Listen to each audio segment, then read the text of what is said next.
ఇప్పుడు అసలు main topic Harihara Veeramallu cinema, Pawan Kalyan గారి సినిమా గురించి పవన్ పిఎస్పికే ఫ్యాన్స్ అందరూ కూడా అసలు అల్లల్లాడిపోతున్నారు. అసలు దాని గురించి ఎక్కడ ఏ ఇన్ఫర్మేషన్ లేదు. ఇంకో పక్కన గేమ్ చేంజరు, మీరు రాస్తున్న సినిమాలు గేమ్ చేంజర్ ఎలాగొచ్చింది ఏంటి అసలు? Game changer next level movie sir. అవునా? అదే ఇందాకే శంకర్ గారితో కూడా మీరు మాట్లాడి మరీ వచ్చారు ఇక్కడికి. అవునవును, అద్భుతమైన సినిమా అది. Game changer next level movie. Harihara Veeramallu extraordinary movie, there is no doubt it. అంటే గేమ్ చేంజర్ అన్నది నిజంగా వీళ్ళు అఫ్కోర్స్ ఇప్పుడు రామ్ చరణ్కి ఈ రోజున already he's touched the top of the globe. ప్రపంచంలోనే హాలీవుడ్ వాళ్ళే సినిమాలు చేయమని అడుగుతున్న స్టేజ్కి వచ్చేసాడు Ram Charan. It's a very rare feat for a regional hero. North వరకు వెళ్ళడమే కష్టం, బాలీవుడ్ వరకు, అలాంటిది వరల్డ్ హాలీవుడ్ వరకు. బట్ గేమ్ చేంజర్ అన్నది ఆ మాట, ఆ టైటిల్ రామ్ చరణ్ కెరీర్కి ఏ విధంగా ఉపయోగపడుతుంది సార్? సినిమా అది సామాన్య సినిమా కాదు సార్ గేమ్ చేంజరు. మీకు అసలు ప్రతి సీను, ప్రతి షాటు మనం ఒక అద్భుతాన్ని చూస్తున్న ఫీలింగ్ కలిగిస్తుంది అది. ఆ సినిమా ఇప్పుడు త్రిబుల్ ఆర్ ఏ విధంగా అయితే ఒక నెక్స్ట్ లెవెల్కి తీసుకెళ్ళిందో, గేమ్ చేంజర్ కూడా నెక్స్ట్ లెవెల్కి తీసుకెళ్తుంది. అవునా? ఆ సినిమాకి పనిచేసిన ప్రతి ఒక్కళ్ళది. ఓకే. అంటే శంకర్ ఈ మధ్య రోజుల్లో కొంచెం స్లాక్ పీరియడ్లో ఉన్నాడు డైరెక్టర్గా అన్నది ఒకటి బాగా వినిపిస్తుంది సార్. అంటే తను బాగా ఆవిష్కరించుకోగలిగేటండి సినిమాలో. అంటే మళ్ళీ ఒక పాత శంకర్ కనిపిస్తారు, ఒక భారతీయుడు అలాంటి సినిమాలు. సార్ ఇప్పుడు ఒక సినిమా ఫ్లాప్ అయిందంటే దానికి 100 కారణాలు ఉంటాయండి. ఒక సినిమా ఫ్లాప్ అయినా హిట్ అయినా 100 కారణాలు ఉంటాయి. హిట్ అయితే మనం పడ్డ కష్టం ఒక సరైన వేలో వెళ్ళింది. అదే మీ ఇందాక చెప్పినట్టు ప్రతిభ అన్నది ఎలా కష్టపడాలి, ఎక్కడ కష్టపడాలి, ఒక సరైన వేలో మనం కష్టపడ్డాము, మన కష్టానికి ఫలితం దక్కింది అని అర్థం. ఫెయిల్ అయిందంటే ఆ కష్టం సరైన పద్ధతిలో పడలేదు, సరైన పద్ధతిలో కష్టపడే అవకాశం రాకపోవడానికి కూడా 100 రకాల కారణాలు ఉంటాయి. సరైన పద్ధతిలో కష్టపడడానికి మనకు కష్టపడటం చేత కాదంటే అంతకుముందు ఆల్రెడీ రుజువైంది కదా. సరైన పద్ధతిలో కష్టపడగలడు, సరైన పద్ధతిలో ఆయన ఫలితాన్ని తీసుకురాగలడు, ఒక క్లాసిక్స్ ఇవ్వగలడు, ప్రపంచాన్ని షేక్ చేయగలడు అని చెప్పేసి ఆల్రెడీ ప్రూవ్డ్. అవునండి, ఆల్రెడీ ప్రూవ్డ్.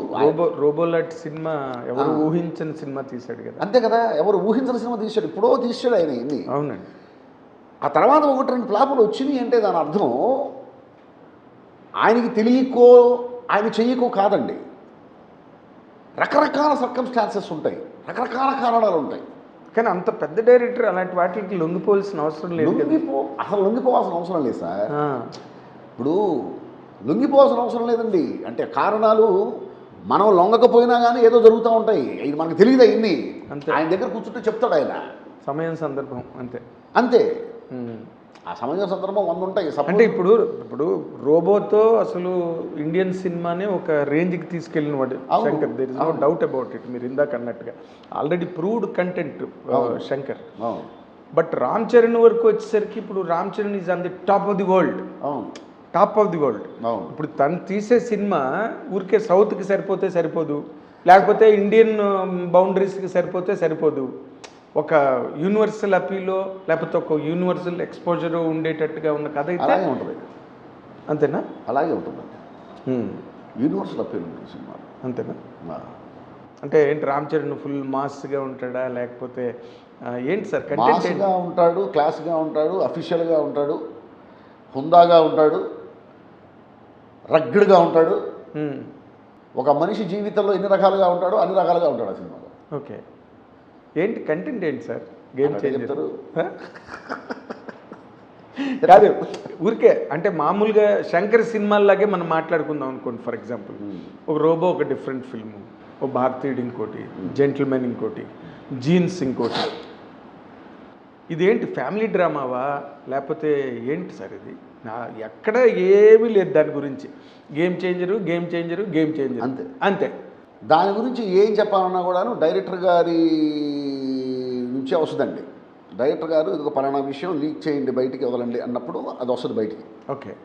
పైగా అక్కడేమో శంకర్, ఇక్కడేమో రామ్ చరణ్, అవతలు కట్ చేస్తే దిల్ రాజు గారు, ఈ కట్ చేస్తే బుర్ర సాయి మాధవ్ గారు. నాదే ఏంటి అసలు ఈ బేబత్సం? మెయిన్ వాళ్ళు అఫ్ కోర్స్ నాదేముంది కానీ అంటే కాదు సార్ నేను ఆ అనేది సినిమాకి అట్లా సార్ పనిచేసే అవకాశం నాకు వచ్చింది. మీ క్రాఫ్ట్కి మీరండి ఆ, ఇప్పుడు మ్యూజిక్ డైరెక్టర్ ఉన్నాడు అనుకోండి తన క్రాఫ్ట్కి తను మీరు అందరూ మూల స్తంభాలు కదా సినిమాకి దట్స్ వాట్ ఐ మెంట్. అవును అవును అయితే ఏంటంటే అక్కడ శంకర్ గారు, దిల్ రాజు గారు, చరణ్ బాబు ఈ ముగ్గురు ఏ అప్డేట్ ఎప్పుడు వదలాలో వాళ్ళు వదులుతారు. వాళ్ళకి దిల్ రాజు గారు కూడా చేతులు ఎత్తేసాడు, నన్ను రిలీజ్ డేట్ అడగండి, ఎప్పుడు Shankar complete you can announce the date అంటే అప్పుడు నేను అనౌన్స్ చేస్తాను, అంతవరకు నేను అనౌన్స్ చేయను. దిల్ రాజు గారు ఎప్పుడు చేతులు ఎత్తారు సార్. చేతులు ఎత్తడం ఇన్ ది సెన్స్, చేతులు ఎత్తడం in the sense me release ఎప్పుడండి అని అడిగితే నార్మల్గా అతను చాలా డేరింగ్గా నాకేం తెలియదు అని చెప్పటం కూడా అది కూడా అప్డేట్. ఎప్పుడు నాకేం తెలియదని చెప్పాలనుకున్నారు, చెప్పారు. సార్ మీరు మాటల రచయిత, గొప్ప మాటల రచయిత, నేను దానికి ఎన్నోసార్లు నేను రాయడం కూడా నేను రాశాను. మీరు అవన్నీ ఇప్పుడు చెప్తే ఎంత కన్ఫ్యూజ్ అవుతాం సార్ మేము. మీరు ఏదైనా గేమ్ చేంజర్ అంటే ఇగోనండి గ్యాంగ్ లీడర్లో ఉంటుంది, లేకపోతే పసివాడి ప్రాణంలో ఉంటుంది, లేకపోతే ఇంకేదోలా ఉంటుందని అంటే కొంతవరకు సంతృప్తి. అయింది ఇప్పుడు ఎప్పుడు ఏ అప్డేట్ బయటకు వదలాలనేది నేను చాలా క్లియర్గా చెప్పాను. అదేలేదు మొత్తం ఆయన చెప్తాడు, ఇదిగో ఈ అప్డేట్ ఇప్పుడు వదలండి అంటే అది బయటకు వస్తుంది. ఎప్పుడు ఎప్పుడు రిలీజ్ సార్? ఏది అది కూడా వాళ్ళే చెప్తారు సార్. అమ్మమ్మ మీరు చాలా బాగా మీకు బాగా ట్రైనింగ్ ఇచ్చారు సార్. అసలు ట్రైనింగ్ ఇచ్చేదే ఉంది, నిజం అదే.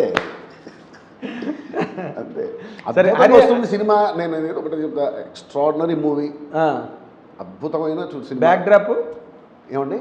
బ్యాక్ డ్రాప్ చెప్తారు, అదే బ్యాక్ డ్రాప్. సరే